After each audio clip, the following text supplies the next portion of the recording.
La réduction des risques et catastrophes au cœur d'un atelier au profit des jeunes et journalistes. Une formation de 2 jours dont l'objectif est de permettre aux participants de connaître leur rôle dans la prévention et la gestion des risques dans un contexte marqué par la multiplication des aléas et catastrophes dus au réchauffement climatique.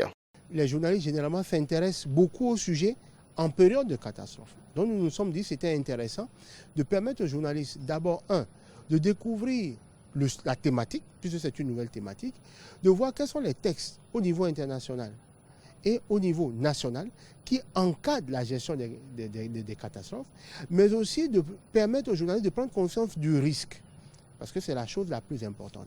Et dans beaucoup de nos pays, notamment africains, c'est souvent quand on ne prend pas en compte ou on sous-évalue le risque que la catastrophe frappe de façon dans une certaine ampleur. Plusieurs communications ont marqué ces journées de formation. On peut citer les exposés sur les textes des conventions internationaux sur la gestion des crises et catastrophes, dont le cadre d'action de Hyogo et celui de Sendai, les stratégies régionales africaines et béninoises de réduction des risques et catastrophes et surtout le traitement de l'information en cas de catastrophe. Une communication assurée par Didier Hubé-Madafimé de la radio nationale. Quand ça arrive, comment les populations font?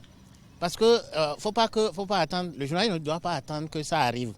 Le journaliste doit être un journaliste d'investigation, savoir comment il faut faire, comment identifier les risques, comment il faut les traiter et tout ça là. C'est ce défi-là qui est aujourd'hui entre les mains des journalistes, parce que qu'on le veuille ou non, il y a le climat qui change et ces phénomènes-là vont se multiplier.